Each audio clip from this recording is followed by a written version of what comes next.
What am I going to name the boat? Chumley 2.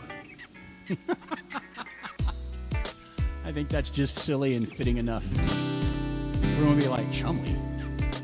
That's my dog. He's Chumley 1. The boat's Chumley 2. Anyway, Brett might be the only one who knows this one because he's known me the longest that's watching currently. And he might be the only one watching at this point.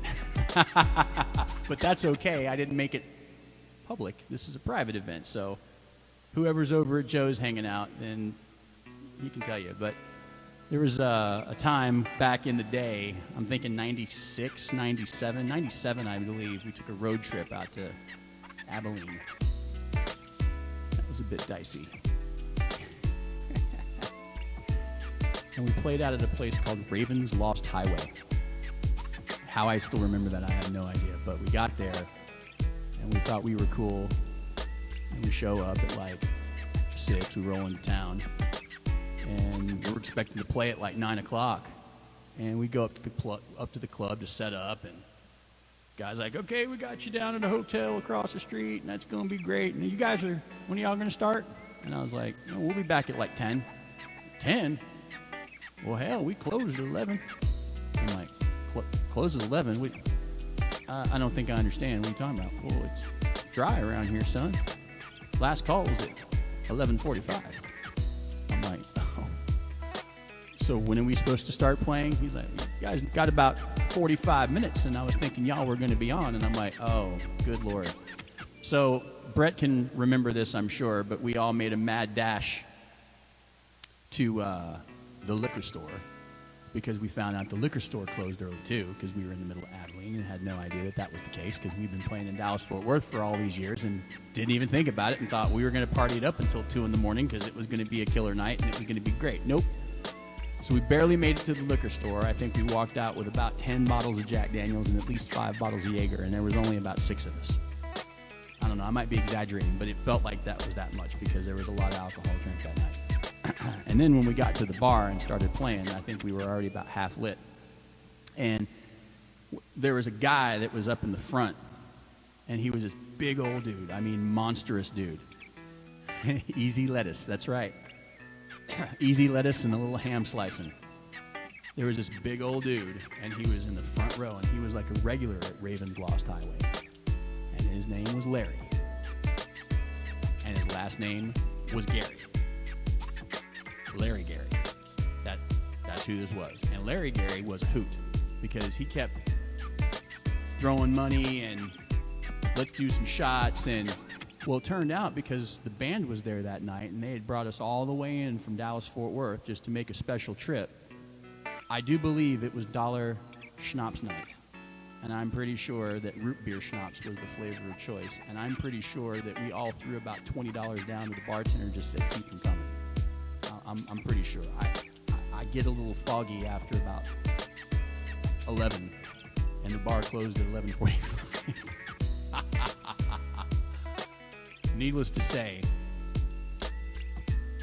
LarryGary in the front row, after about 3 shots of schnapps, he passes out and falls forward flat on his face while we're playing a song out of one of these, if you can imagine, bowling-style, lounge bowling chairs, 1970s, that's got wheels on it, that's kind of rolling around in this concrete floor, and the guy just falls right the hell over. And T-Bone and I are looking at each other going, did that just happen? We're still playing because we don't know what to do. We started kind of laughing because we thought maybe he was just, well, he was drunk, but then after about 30 seconds, we thought maybe he was dead, and it was kind of serious. So we stopped playing. We all got up to go attend to LarryGary. And the bartender / owner comes out, smacks the guy around a little bit. Hey, wake up.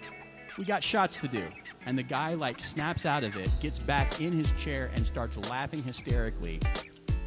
And then he continued to drink more and do more shots. And I think, like I said, there were shots and plenty of them.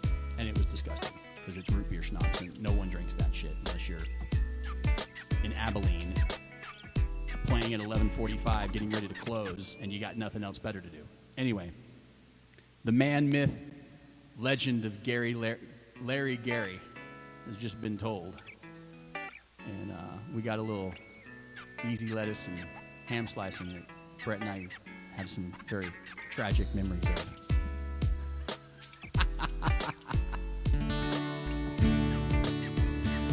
That's right, $1 schnapps. $1. The bottle probably is only like $6.50. So $6.50, right? So if you get 30 shots out of a bottle, those guys are clearing bank.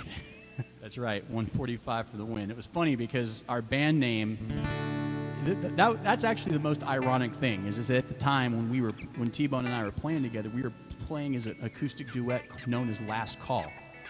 And we made these hats and shirts and all kinds of stuff, and it had 145 on it, and it said Last Call on the back, and everyone's like, what does that mean? I'm like, well, what happens at 145? They go, Last Call. Exactly, that's the name of the band. We thought it was pretty damn snazzy and pretty catchy, and especially in 1997, didn't think anyone had any marketing chops like we did when we were 26 years old and loving life and going, we're playing in Last Call.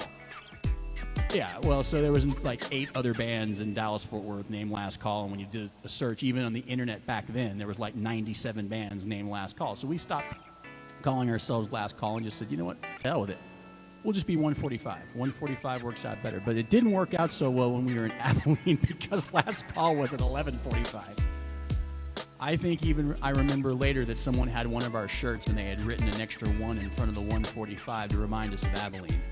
Anyway, enough about that. I'm sure I'll tell that story again sometime, and I'm sure I'll tell it completely different because, to be quite honest with you, I don't really remember. And if you ask Brett, he's going to tell you exactly the same thing. Maybe that's the name of the boat. LarryGary. 100% hit, huh? You know what? It's a good enough story. I bet I could come up with something. You know what? It sounds like a country song. Well, let me tell you a story about a man named LarryGary. We were down at Ravens Lost Highway in Abilene, Texas. We were telling a little story about this guy, and he was rolling around in his chair out in this thing, and he was drinking root beer schnapps. I might write it just like that. I might just write the story out and just tell it like that. Do it David Allen Coe style. Whoa, LarryGary, such a weird dude.